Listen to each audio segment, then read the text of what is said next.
我马上掏出手机，翻出娇娇照片。保安一看，立马说：“她认得，是开着一辆红色小跑车，特别拉风。红色跑车，娇娇什么时候买车了？”保安又说：“她每天上午都会出去，这回应该快了。”不多时，我果然看见一辆红色跑车开出来，驾驶座上居然是李东。早在秀秀说出那个东哥时，我就已经对李东有所怀疑。我万万没想到真是他。两个狗男女显然没有看见我，依旧谈笑风生。我实在气不过，直接冲过去拦车。李东猛地一踩刹车，看见是我，他脸上表情变了变，最终还是下了车。娇娇跟在他后面，看起来很心虚。我看着他俩，冷冷地说：“解释。”李东先开口：“王超，娇娇是个好女孩，跟着你实在太委屈了，我会帮你好好照顾她的。”我真是笑了，别人都是朋友妻不可欺，你倒好，你是不客气。娇娇跟着说：“王超，你确实很好，可你给不了我想要的。东哥跟你不一样，不管是跑车还是包包，他随随便便就能买给我，你能做到吗？”娇娇，3年的感情比不上这些东西。娇娇脸色一黑：“你跟我谈感情？那行，你要是真爱我，就努力挣钱满足我，而不是做个打工仔，守着你那点死工资过日子。我每月工资和提成能拿3-4万，通常只留1万自己用，其余的钱全给他花。就算是这样，也满足不了他欲壑难填的心。王超，我那些小姐妹哪个男朋友不是有钱的小开？平时都是车接车送，要什么有什么，我差在哪了？我凭什么不配得到这些？”李东看了一眼手表，推了我一把说：“王超，我们赶时间，乖，别挡路。”他这一推惹恼了我，我终于再也忍不住，一拳揍在他脸。娇娇在旁边一个劲尖叫，碰都不敢碰我一下。女朋友突然让我给她乡下来的美女姐姐拍私房照，不拍就分手，无可奈何，我只能照办。短短几天，我体会到了乡下女人的热情。今天周六，我正在工作室里用 PS 修照片时，女友娇娇给我打电话，让我准备，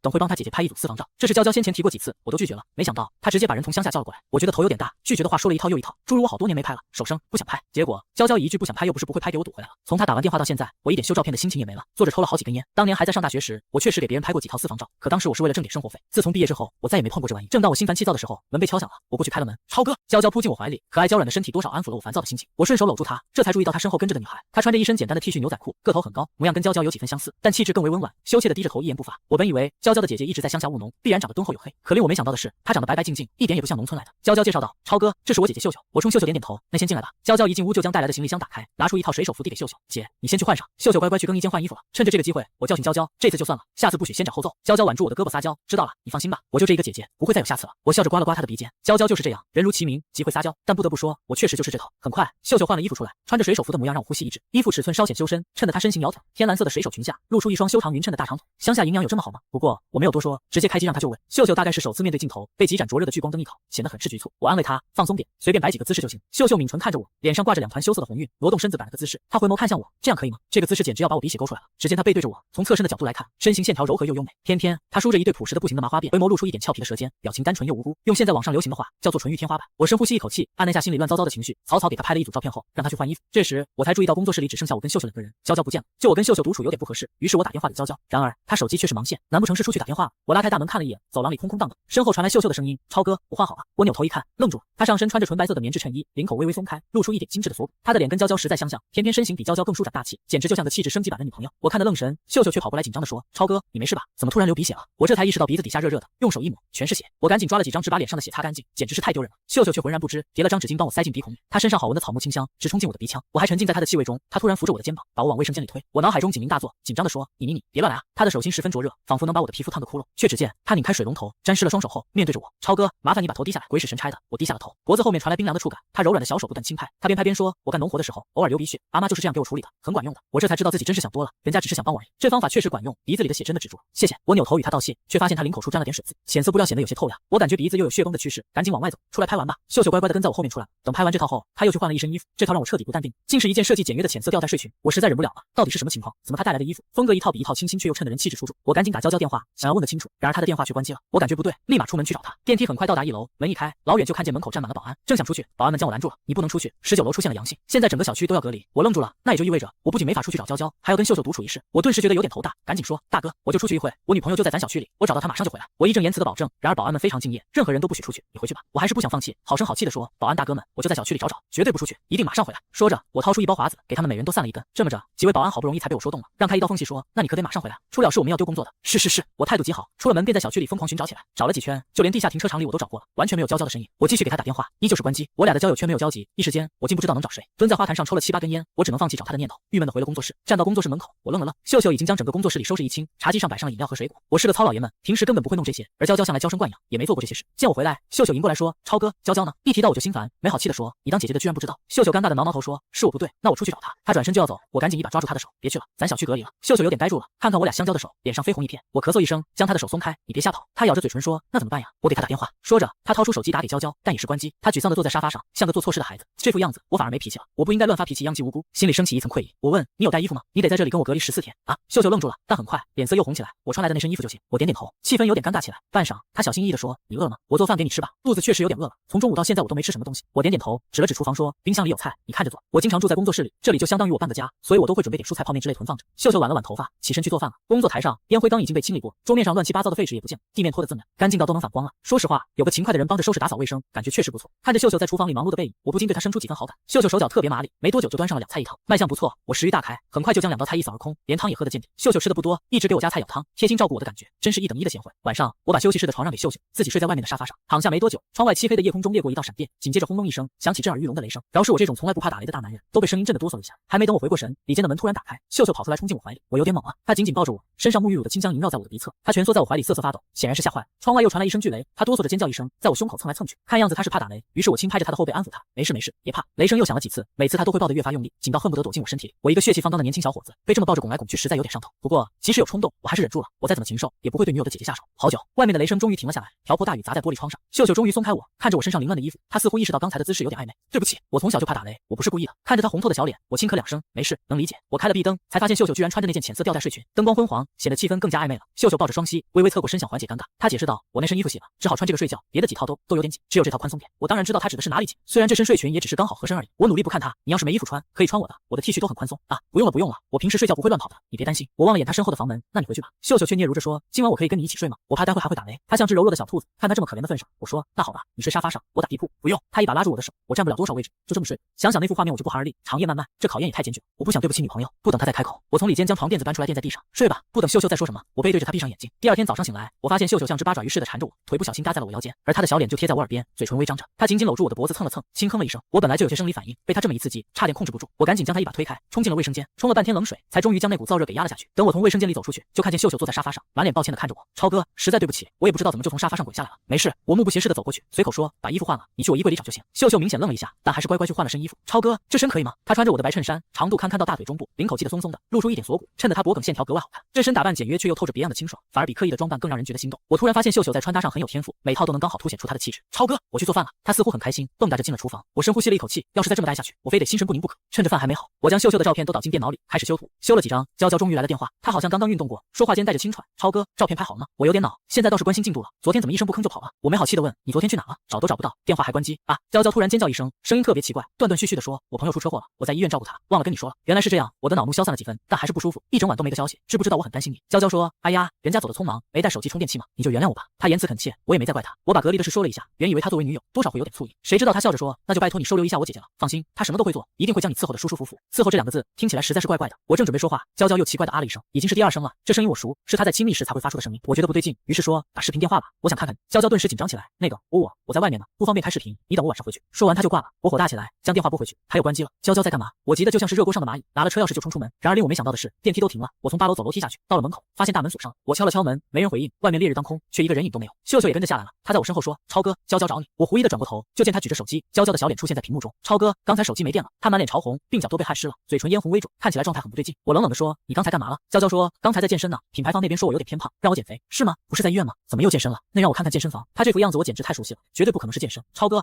我有点拉肚子，待会出去拍给你看。手机没电了，先不说了。他又把视频给挂了。秀秀的表情也有些尴尬，我将手机还给他。你知道什么吗？他摇了摇头。外面太热了，我打算回去。微信响了一声，娇娇发来一张在健身房的图片。她穿着紧身的运动装，身体曲线凹凸有致，在镜子前摆出造型。超哥，你看嘛，我真的在健身。我不置可否。回到工作室后，将这张照片导出到桌面上，查看详细信息，发现这张照片拍摄于前天。娇娇又在骗我，我对她向来是有求必应，尽我所能宠着她，而我对她没什么要求，只希望她能好好在我身边待着就好。我没想到她会这么不安守本分。秀秀一回来就进了里间，隐约传来打电话的声音，我知道她跟娇娇之间一定有联系。走近一听，秀秀声音压得极低，隔着房门听不真切，隐约听见勾引，做不到这几个字。她们姐妹俩感情看起来还不错，我相信秀秀的手机里必然会有些有用信息。秀秀的手机密码就6位，经过几天观察，我已经摸清楚了。趁着她去洗澡的时候，我拿着她放在外面的手机解了锁，打开微信，点开她跟娇娇的聊天对话框，一眼我就怔住了。娇娇姐，你一定要想办法勾引她，她出轨了我才好跟她分手。我脑子里嗡了一下，难怪秀秀总是在我面前展现出别样的气质，原来都是和娇娇串通好，想让我犯错的。往上翻去，越看我的手越抖。姐，我真的受不了王超了，别的模特都是跑车接送，我呢只能坐出租车，丢脸死了。姐，我今天认识一个超有钱的富二代，开公司的那种，出手特别阔绰，你过来帮我稳住王超吧，我暂时还不想跟他分手。这小子傻不拉几的，虽然没几个钱，但是对我言听计从，他的钱不拿白白不拿。他说认识富二代的时间是上个月，我不敢相信在我面前乖巧听话的女朋友背后竟然这么黑心，不仅脚踩2条船，还把我当冤大头。那个富二代是谁？他没有说，我忍无可忍，将所有对话用自己的手机拍下来，全部发给了娇娇，问他是怎么回事。娇娇显然是慌了，直接打了电话过来，我态度冷淡，等着看他怎么圆。超哥，那些话我只是跟姐姐说着玩的，我这么爱你，怎么会对不起你呢？你要相信我，是吗？那你告诉我那个富二代是谁？超哥，哪个富二代啊？哎呀，那只是随便说说而已，也就当时见了一面，我都把他给忘了。虽然他的声音还是那么娇柔好听，可现在我一点也不觉得悦耳，只觉得这都是他伪装的手段。再给你一次机会，告诉我他是谁。娇娇支吾了半天也说不出来。就在这时，秀秀写好早出来，一眼就看见我拿着他的手机，他一把抢了过去，看到屏幕上的内容，他惊慌地说：“超哥，你怎么拿我手机啊？”我冷哼了一声，将耳边还在通话的手机打开扩音器，递到他面前，来，跟你的好妹妹串过。秀秀愣住了，但还是将手机接了过去。娇娇在电话那头特别生气，大声说：“姐，你怎么回事啊？怎么让王超拿到手机了？”秀秀说：“我不是故意的，我去洗澡了，他偷看的。那他怎么解锁的？你把密码告诉他了。我知道了，你喜欢王超，故意让他看见的是不是？不是，我没有。”秀秀简直委屈的不行，吸了吸鼻子，直接哭了。刘秀，你可是我的亲姐姐，居然帮着外人欺负我，你看我告不告诉你？秀秀慌了，一个劲解释，可娇娇根本不听，将所有过错都赖到秀秀的头上，劈头盖脸骂完就挂了电话。屋内陷入死一般的静寂。秀秀哭了半天，抹着眼泪说：“超哥，是我对不起你，你能先别赶我走吗？等隔离结束，我会乖乖走的。”知道他跟娇娇沆瀣一气后，我不再同情他，你可以在我这住到隔离，但有个条件，你告诉我那个富二代是谁。秀秀想都没想就偏过头说：“我不知道。”这种反应一看就是撒谎。于是我又说：“这样，只要你告诉我他是谁，我帮你在城里找一份工作。你应该很怕你父亲，想就这么回乡下吗？”这番话显然说动了秀秀，不知道想到了什么，她害怕的抖了抖，做了好半天的思想斗争，她才终于说：“我确实不知道那个人是谁，我只知道娇娇叫他东哥。”东哥，我心里有了猜测。秀秀依旧那么贤惠能干，每天都将工作室里收拾得干干净净，就连犄角旮旯里的灰尘也不放过。可我对这些视若无睹，我讨厌女人骗我，因为娇娇的背叛。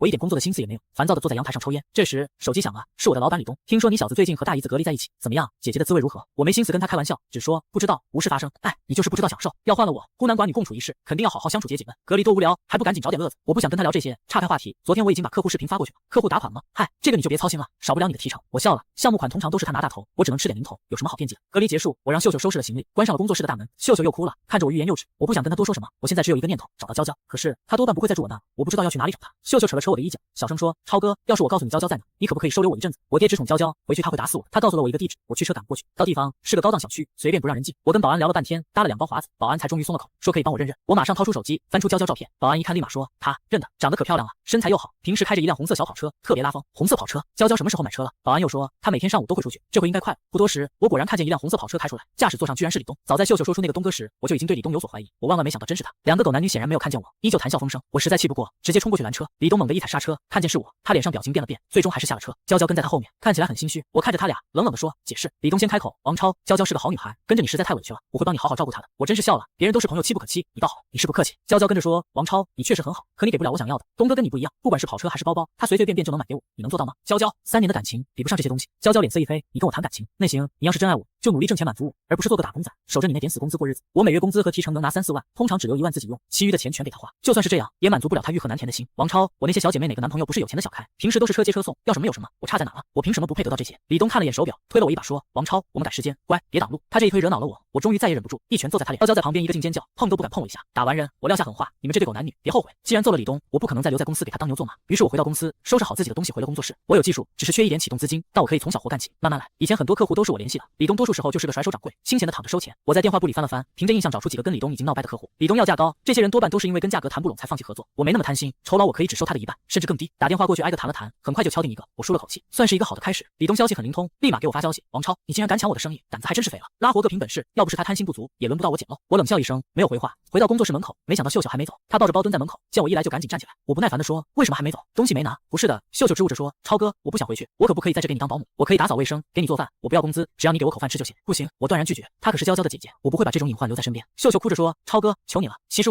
我喜欢你很久了，我什么都不要，我就想留在你身边。”我愣住了，她说的情真意切，想起过往种种，我最终还是没忍心将她赶走。此后的日子，我更加努力工作，我要让所有瞧不起我的人看看，我王超必然会有翻身的那一天。虽然我情场失意，但事业上很得意。李东公司里少了挑大梁的人，逐渐的客源全都流到了我这边，他们都知道我这边价低活好，于是我这单子不断。很快，我搬了更大的工作室，李东公司入不敷出，连员工工资都发不出来，遣散了一堆人。以前跟我交情还不错的几个人跳槽过来，我通通都收编了。我知道会得罪李东，但我既然决定自立门户，就做好了与他为敌的准备。我每天连轴转，很快就病倒了，好多年没生病了，这次一病，高烧40度，躺在床上喉咙干痒，咳嗽一下胸口都疼。秀秀全程都贴心的照顾我，喂我吃药，给我端茶送水，我吃不下饭，他就变招法做饭，花样百出。我不是个木头，他对我这么好，我确实很感动，但我心里始终卡着娇娇那根刺，没法回应他的感情。病好之后，我重新投入工作。李东的公司入不敷出，很快宣布破产，名下所有的资产都被银行冻结。他通过别人联系我，表示想入股我的工作室，被我拒绝了。他都破产了，还能有钱入股，无非是想来我这当蛀虫罢。他亲自上门来求我，我闭门不见。虽然为了个女人犯不上跟兄弟翻脸，可他那天对我的态度让我知道，他根本就没把我当兄弟，他只是把我当条狗。这天下班时间，门铃突然响了，秀秀不在工作室里，我只好亲自过去开门。我还以为是客户过来谈工作，脸上挂着笑，却没想到门外站着娇娇。一见是她，我顿时黑了脸。你来干什么？我毫不客气。娇娇又摆出往日里那副娇滴滴的姿态，讨好的笑着说：“超哥，哥，让我进去吗？不行，我现在一看见他，就想起他那天跟李东是怎么奚落我的。超哥，我想你了。他猛地扑进我怀里，哭着说，超哥，我后悔了，李东根本就不爱我，他跟别人好了。我愣了一下，趁着这个功夫，他推着我进了屋，反手将门关上了。超哥，你还是爱我的对不对？我们重新开始吧，我一定会好好爱你的。说着，他的手凑过来想拉我的胳膊，贴在我耳边说，超哥，让我好好陪着你。我一把推开了他，刘娇，我们早就结束了，别来这套。我抓着他的胳膊，毫不留情地将他往外推。就在这时，秀秀回来了。娇娇愣了愣，惊讶地说，你怎么在这？他又看了看我，最终得出结论，刘秀，你居然真的跟王超在一起了。秀秀赶忙解释，我没有。娇娇冷冷一笑，刘秀，要不是我，你永远都不能从乡下出来。就你这个土包子，你以为王超真的会喜欢你？做梦！他刚刚还不是跟我亲近了？秀秀震惊地看着我，我摇了摇头，他依旧半信半疑。娇娇一巴掌甩在秀秀脸上，那你怎么还死皮赖脸待在这里？你什么居心？我看不过眼，将娇娇往外一推。刘娇，我屋里有监控，你少胡说八道。娇娇慌了，结巴着说，